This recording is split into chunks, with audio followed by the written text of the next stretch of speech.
Hi guys, I hope you all are doing well. ये एक video मैंने English में बनाया था एंड एक व्यूअर है मनीषा जी, उन्होंने रिक्वेस्ट किया था मुझे कि ये हिंदी में बनाइए। सो वो सेम वीडियो मैं हिंदी में बना रही हूँ। वीडियो का टाइटल है how to know if you are a twin flame.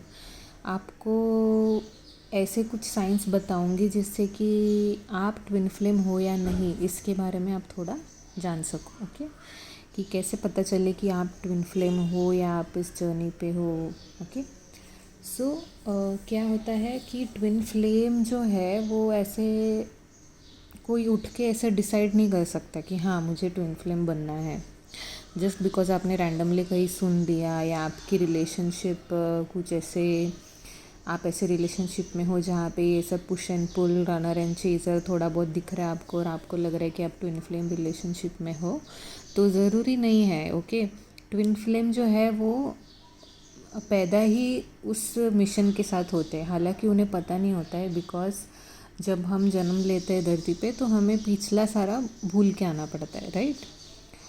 हाँ, जैसे जैसे आप बड़े होते जाओगे, आपकी जब अवेकनिंग होगी उसके बाद आपको ये रियलाइजेशन होगा कि आप एक्चुअल में कौन हो और आप यहाँ पे क्या करने आए हो। ओके, तो ये जो ट्विन फ्लेम्स होते हैं ये मास्टर सोल्स होते हैं। ओके, और एक स्पेसिफिक मिशन के लिए उनका जन्म होता है, जो मैंने बाकी वीडियोस में भी बताया कि प्लैनेट की वाइब्रेशन को रेस करना, अनकंडीशनल लव की वाइब्रेशन को एम्बॉडी करके उस वाइब्रेशन में रहना, जिससे कि प्लैनेट के असेंशन में हेल्प हो सके, ये उनका मिशन होता है।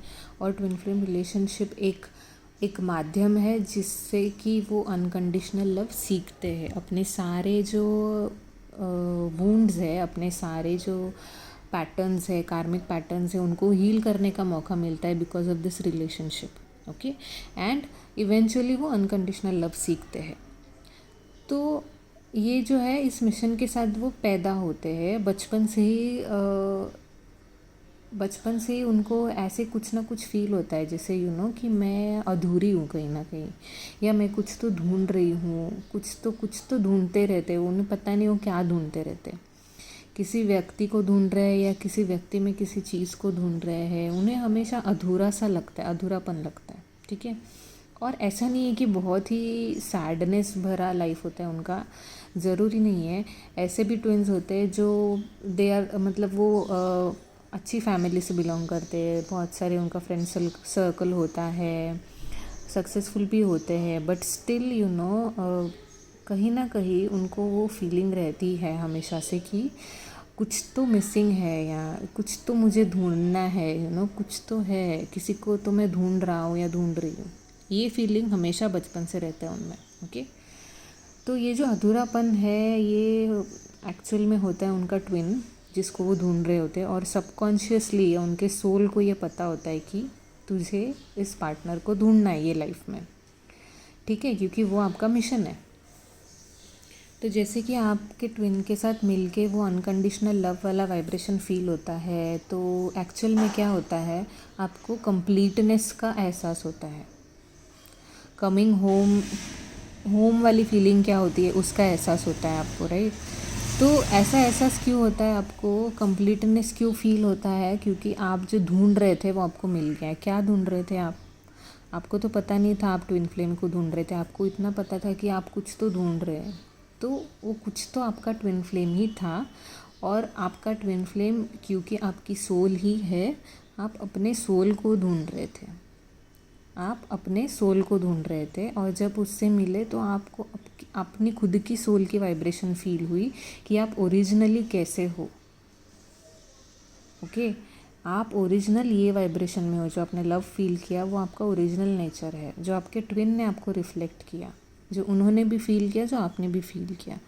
तो ये अधूरापन आपको इसलिए लगता है क्योंकि बहुत जन्मों से हम इतने सारे जन्मों से डिप्लीट होते जाते हैं, कर्म कर कर के हम खुद को भूल जाते हैं, कहीं ना कहीं खो बैठते हैं, हम खुद से डिटैच होने लगते हैं। तो कहीं ना कहीं वो खुद तक पहुंचने का जो ज़रिया होता है वो हमारे ट्विन फ्लेम से आता है, क्योंकि जब आप अपने सोल से मिलते हो आपको पता चलता है कि हाँ अब मैं कंप्लीट हूँ। लेकिन इसका मतलब ये नहीं है कि विदाउट योर ट्विन फ्लेम, अपने ट्विन फ्लेम के अलावा आप कंप्लीट नहीं है। ट्विन फ्लेम आपको मिला है इसके लिए जाता है ताकि आप ये एहसास कर सके कि ये वाली फीलिंग क्या होती है, ये आप खुद हो, ये आपकी ओरिजिनल नेचर है, आप खुद कंप्लीट हो।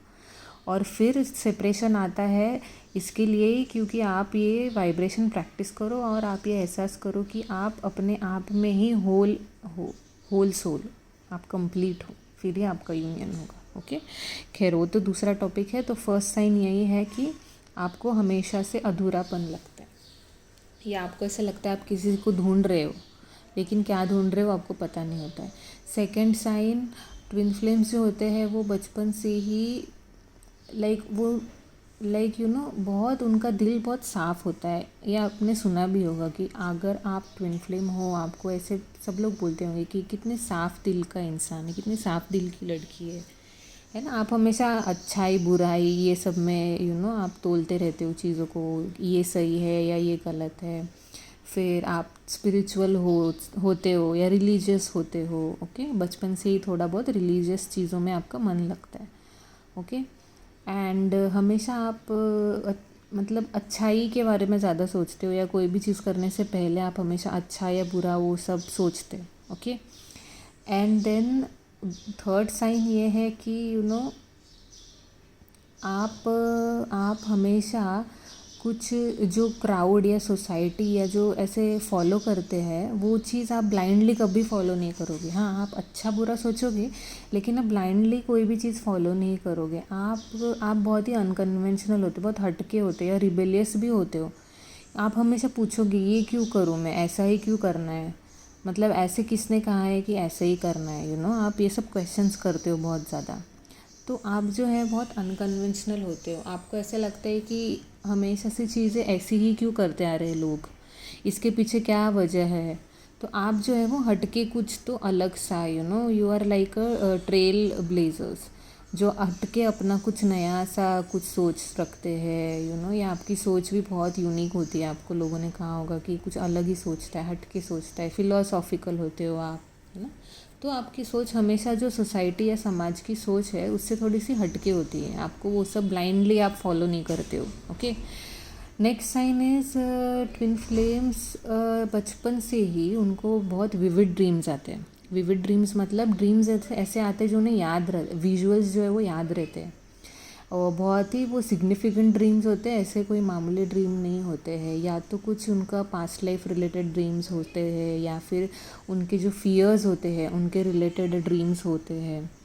कुछ ना कुछ ड्रीम्स के द्वारा उनको मैसेजेस मिलते रहते हैं। ओके, नेक्स्ट साइन ये है कि ट्विन फ्लेम्स जो है वो बहुत ही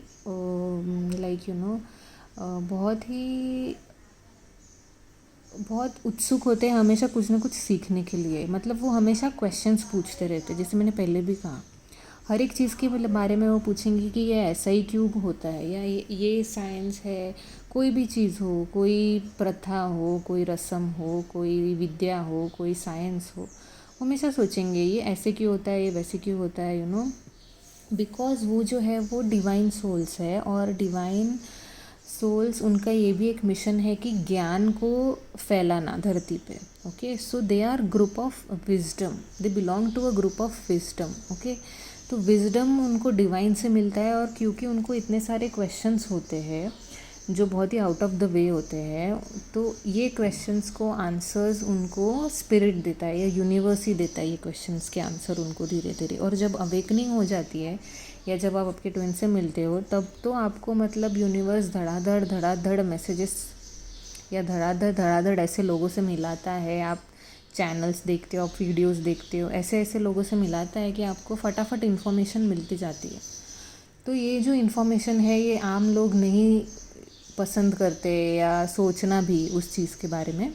ये सब चीज़ों में आपका मन लगता है। मतलब वो बहुत ही बचपन से ही बहुत ही क्वेश्चनेबल माइंड के होते हैं, दे आर वेरी क्यूरियस, बहुत क्यूरियस होते हैं। तो कहीं ना कहीं वो उनका जो आत्मा का नेचर है वो ज्ञान स्वरूप होते हैं, और यहाँ पे उनको ज्ञान फैलाना है, ज्ञान लोगों को बांटना है और उनको जागरूक करना है। इस वजह से उनको हमेशा से क्वेश्चंस रहते हैं। ओके, ये भी एक बहुत इम्पोर्टेंट साइन है। और नेक्स्ट सबसे इम्पोर्टेंट साइन ये है कि बहुत सारे twin flame, majority like 80%, 70 to 80% twin flames जो है वो डिसफंक्शनल फैमिली में जन्म लेता है। डिसफंक्शनल फैमिली मतलब फैमिली में कुछ ना कुछ तो गड़बड़ होती है, लाइक पेरेंट्स के बीच में बहुत झगड़े, या पेरेंट्स का डिवोर्स होना, या फिर अल्कोहलिक पेरेंट्स होना, या कोई एक पेरेंट अल्कोहलिक होना, या इमोशनल अब्यूज़, या जिसमें जो फैमिली में फ़िज़िकल अब्यूज़ हो या इमोशनल अब्यूज़ हो, मतलब रिलेशनशिप्स को लेके वहाँ पे बहुत सारी प्रॉब्लम्स होना। तो ये सब झगड़े, ये सब होना, ये सब ऐसे फैमिली में वो जन्म लेते हैं। तो ये भी उनका एक डिवाइन ने उनको एक असाइनमेंट है जैसा है कि आप इस फैमिली में बॉर्न होके आप ये सब देखोगे, आप ये सब चीज़ों से गुजरोगे, महसूस करोगे, तभी जाके आप ऐसे लोगों की हेल्प कर पाओगे। क्योंकि आपको खुद को उस सब से बाहर खुद को जब उस सब से बाहर लाओगे, खुद को हील करोगे, तभी आप लोगों को भी बता पाओगे कि ये सब कैसे करना है। वो मकसद होता है इसमें बॉर्न होने का, ये फैमिलीज़ में बॉर्न होने का। और एक मकसद ये है कि उनकी जो एंसेस्टर्स है या वो जो फैमिली का डीएनए है वो भी हील होता है, क्योंकि आप अपने आप पे काम करते हो, तो क्योंकि आप में उनका डीएनए है तो वो डीएनए हील होता है, तो वो पूरे एंसेस्टर्स की हीलिंग हो जाती है। वो जो फैमिली की एंसेस्टर्स है, उनकी जो फैमिली की ब्लड लाइन है, उनकी हीलिंग होती है अगर आप अपने ऊपर काम करते हो या हीलिंग करते हो। ओके, तो आपके आने वाली फ्यूचर जनरेशन में भी वो जो आपका हीलिंग है उसका असर दिखेगा। तो आप अपने डीएनए पे काम करते हो। ये एक रीज़न होता है कि आप ऐसे फैमिलीज़ में बॉर्न होते हो, क्योंकि जो कामिक पैटर्न्स है, जो डीएनए है, उसको हमें हील करना होता है। ओके, तो ऐसे फैमिलीज़ में वो जनरली बॉर्न होते हैं। फैमिलीज़ में मोस्टली इमोशनल अब्यूज़ या इमोशनल ट्रॉमा बहुत होता है। बाहर से भले ही फैमिली बहुत अच्छी लगे, educated and well behaved, well mannered, बाहर से सब अच्छा हो सकता है, लेकिन इमोशनली उस फैमिली में बहुत सारे प्रॉब्लम्स हो सकते हैं। ओके, इमोशंस को लेके। ओके, या फिज़िकल अब्यूज़ भी हो सकता है, बट कुछ ना कुछ गड़बड़ ज़रूर होती है ऐसे फैमिलीज़ में, वो जन्म लेते हैं। ओके, रीज़न यही है कि उस पेन से गुज़र के वो उस पेन को एक्सपीरियंस करके उसको जब हील करेंगे तभी वो ऐसे लोगों की भी मदद करेंगे। ये उसका रीज़न होता है। Okay, sorry for the noise. तो